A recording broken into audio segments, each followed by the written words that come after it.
Good morning students. मैं प्रदीप वर्मा आज आपको चैप्टर 13 पानी और पुल कहानी का शेष भाग पढ़ाने जा रहा हूँ। इसके लेखक हैं महीप सिंह। इस कहानी में भारत विभाजन के दुख को व्यक्त किया गया है और साथ ही साथ अपनी जन्मभूमि के प्रति अपना लगाव और प्रेम को दर्शाया गया है। तो चलिए शुरुआत करते हैं इसके शेष भाग की। जब लेखक और उसकी माँ सराई स्टेशन पर पहुँचते हैं तो वहाँ पर एक जन समूह चिल्लाता हुआ घूम रहा है कि इस ट्रेन में कोई सराई का है। तब एक एक व्यक्ति से पूछने पर वह लेखक की माँ से भी पूछते हैं, क्या तुम सराय की हो? उस आदमी ने जोर देकर पूछा। हाँ जी। माँ के इतना कहते ही स्टेशन पर चारों ओर शोर मच गया। इधर उधर घूमते हुए बहुत से आदमी हमारे डिब्बे के सामने जमा हो गए। फिर कई आवाज़ें एक साथ आई, तुम सराय की हो? लेखक भीड़ को देख करके डर जाता है। उसे अनिष्ट की आशंका होने लगती है, परंतु जैसा वह सोच रहा था वैसा कुछ भी नहीं था। हाँ जी, हम सराय के ही हैं, माँ ने जोर देकर कहा। इसी गांव के उपस्थित जन समुदाय में एक कोलाहल सा हुआ, अर्थात शोर हुआ। किसी की आवाज़ आई, तुम किसके घर से हो? माँ ने मेरी ओर देखा। मैंने कहा, मेरे पिताजी का नाम सरदार मोला सिंह है। यह मेरी माँ है। तुम मोला सिंह के बेटे हो? कई लोग एक साथ चिल्लाए। तुम मोला सिंह की बीवी हो? रवेल सिंह की भाभी? कैसे हैं सब? कहते कहते कितने ही हाथ हमारी ओर बढ़ने लगे। लोग हमारे संबंधियों का कुशल क्षेम पूछते हुए अपने हाथ की पोटलियाँ मुझे और माँ को थमाते जा रहे थे। उनमें बादाम, अखरोट, किशमिश आदि सूखे मेवे बंधे हुए लग रहे थे। मैं और माँ गुमसुम से उन्हें ले लेकर अपनी सीट पर रखते जा रहे थे। देखते देखते हमारी बर्थ कपड़ों की छोटी छोटी पोटलियों से भर गई। मैं हक्का बक्का सा यह सब देख रहा था। माँ अपने सिर का कपड़ा बार बार संभालती हुई हाथ जोड़ रही थी। खुशी से उनके होंठ फड़फड़ा रहे थे। मुंह से कुछ भी न निकल रहा था और लगता था आंखें अभी चू पड़ेंगी। डियर स्टूडेंट्स, भारत विभाजन के समय जो दंगे फसाद हुए थे उनका शिकार ये माँ बेटे इनके पति भी हुए थे। इन्हें अपनी ज़मीन छोड़नी पड़ी थी।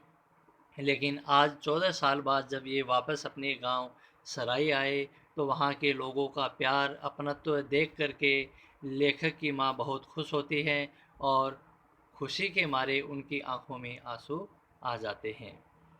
वहीं पर खड़े गार्ड ने हरी लालटेन ऊपर उठाई और कोट की जेब से सीटी निकाली।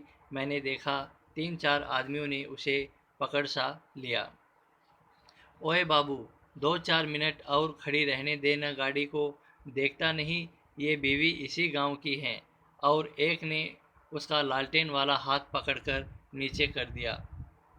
भरजाई सरदार जी कैसे हैं? उन्हें क्यों नहीं लाई पंजे साहब दर्शन कराने? एक बूढ़ा सा मुसलमान पूछ रहा था। माँ ने दोनों हाथों से सिर का कपड़ा और आगे कर लिया। उनके मुंह से धीरे से निकला, सरदार जी नहीं रहे। डियर स्टूडेंट्स, ये हमारी भारतीय संस्कृति ही है जिसमें हम अपने से बड़े बुज़ुर्गों का मान सम्मान करते हैं, चाहे वह हिंदू हो, चाहे मुसलमान हो या किसी अन्य मज़हब या धर्म का हो। तो लेखक की माँ ने अपना चेहरा जो है वो थोड़ा ढक लिया था, क्योंकि एक बूढ़ा मुसलमान, एक बुज़ुर्ग मुसलमान उनसे पूछ रहा था।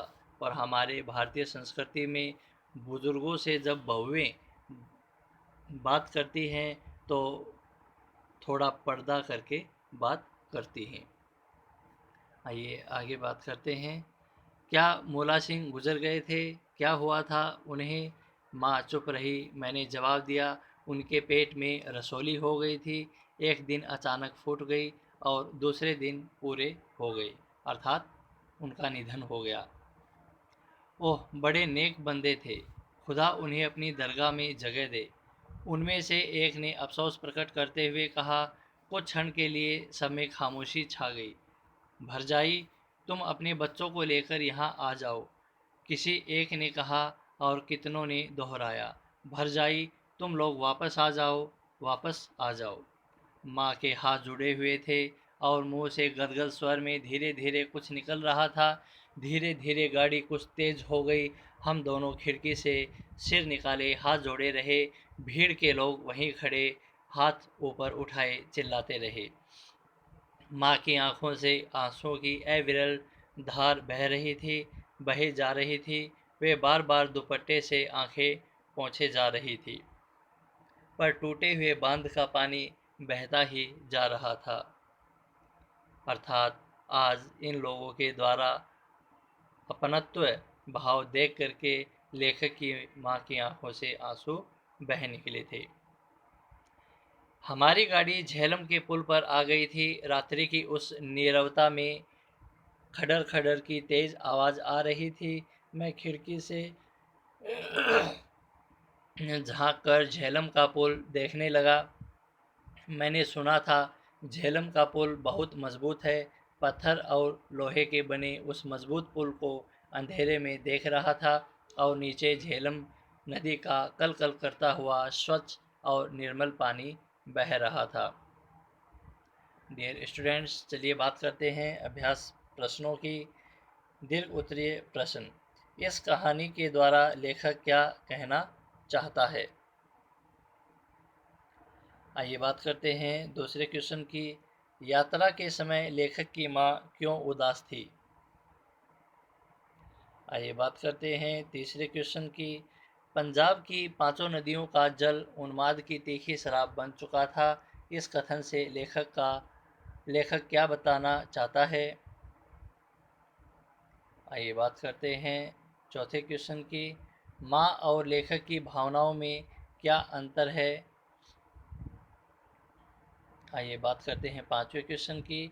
सराय स्टेशन पर गाड़ी को खड़ी देखकर लेखक क्यों घबरा गया?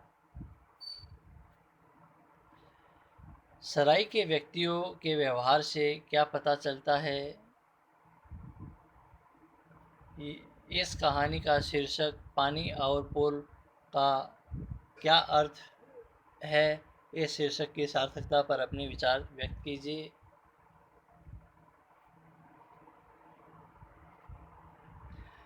आशय स्पष्ट कीजिए। परंतु मनुष्य के अंदर का पशु कब जाग उठे, कौन जानता है? आग रुकी तो लगा पेशावर तक सपाट फैली हुई ज़मीन अमृतसर और लाहौर के बीच से फट गई है और उस पार का फटा हुआ हिस्सा बीच में गहरी खाई छोड़कर न जाने कितना उधर खिसक गया है।